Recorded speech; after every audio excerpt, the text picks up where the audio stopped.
மிருசுவில் தமிழ் பொதுமக்கள் கொலை வழக்கு கோட்டபாயவுக்கு நீதிமன்றம் பிறப்பித்துள்ள உத்தரவு.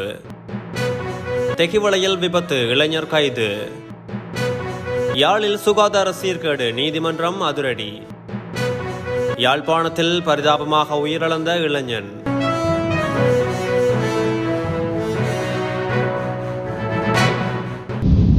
ஐந்து அடிப்படை உரிமை மனுக்கள் தொடர்பில் முன்னாள் ஜனாதிபதி கோட்டபாய ராஜபக்ச சார்பில் சட்டத்தரணி ஒருவர் முன்னிலையாகாமையால் அவருக்கு அறிவித்தல் அனுப்புமாறு மனுதாரர்களுக்கு உயர்நீதிமன்றம் உத்தரவிட்டுள்ளது.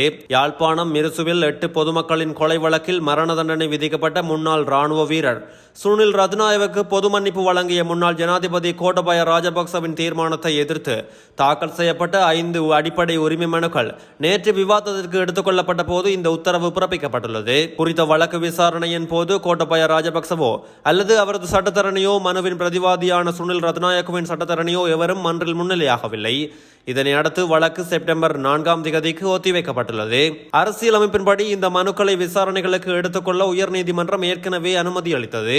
முன்னாள் ராணுவ உறுப்பினரான சார்ஜென்ட் RM சுனில் ரத்நாயக்க 2000ஆம் ஆண்டில் மிருசுவில் கொலை சம்பவத்திற்கு குற்றம் சாட்டப்பட்டு மரண தண்டனை விதிக்கப்பட்ட நிலையில் ஜனாதிபதி கோட்டபாயவின் கருணையை பெற்று விடுதலை செய்யப்பட்டார். இந்த நிலையில் சிறைச்சாலைகள் ஆணையாளர் நாயகம், நீதி அமைச்சர், ஜனாதிபதியின் செயலாளர் மற்றும் தேசிய அதிகார சபையின் பெயரை குறிப்பிட்டு பாதிக்கப்பட்டவர்களின் குடும்ப உறுப்பினர்கள், மாற்றுக் கொள்கைகளுக்கான நிலையம் மற்றும் அதன் நிறைவேற்று பணிப்பாளர் பாக்கிய சோதி சரவணமுத்து உட்பட பல மனுதாரர்களுக்கு இந்த தீர்மானத்துக்கு எதிராக இந்த 5 மனுக்களையும் தாக்கல் செய்துள்ளனர்.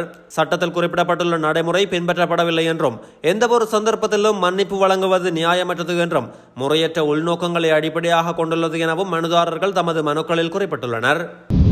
கொழும்பிலிருந்து தெகிவளை நோக்கி பயணித்த கார் ஒன்று வேக கட்டுப்பாட்டை இழந்து வீதியின் எதிர்ப்புறத்தில் நிறுத்தப்பட்டிருந்த 2 முச்சக்கர வண்டிகள் மற்றும் கார் மற்றும் ஹெப் வண்டியுடன் மோதி விபத்துக்குள்ளாகியுள்ளது.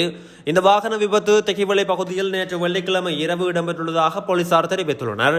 விபத்தை ஏற்படுத்திய இளைஞனை தெகிவளை போலீசார் கைது செய்துள்ளதோடு மேலதிக விசாரணைகளையும் மேற்கொண்டு வருகின்றனர். யாழில் சுகாதார சீர்கேட்டுடன் உணவகங்களை நடத்திய உணவக உரிமையாளர் 3 கடுமையாக எச்சரித்த நீதிமன்றம் அவர்களுக்கு 60,000 ரூபாய் தண்டமும் விதித்துள்ளது. இணுவில் பகுதிக்கான பொது சுகாதார பரிசோதகர் சிவானுஜன் இணுவில் பகுதியில் உள்ள உணவகங்களில் திடீர் சோதனை நடவடிக்கையை மேற்கொண்டார். அதன்போது 3 உணவகங்கள் சுகாதார சீர்கேட்டுடன் இயங்கி வந்த நிலையில் குறித்த உணவக உரிமையாளர்களுக்கு எதிராக மல்லாகம் நீதவான் நீதிமன்றில் வழக்கு தொடர்ந்தார். அது குறித்த வழக்கு நேற்றைய தினம் விசாரணைக்கு எடுத்துக் கொள்ளப்பட்டது.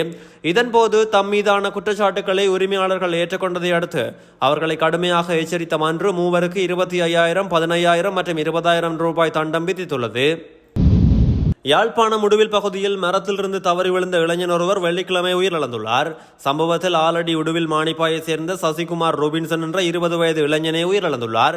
குறித்த இளைஞன் கடந்த 12ஆம் மாங்கனிகளை பறிப்பதற்காக மாமரம் ஒன்றில் ஏறிய நிலையில் தவறி விழுந்ததில் சுயநினைவை இழந்து யாழ் போதனா வைத்தியசாலையில் சிகிச்சை பெற்று வந்தார்.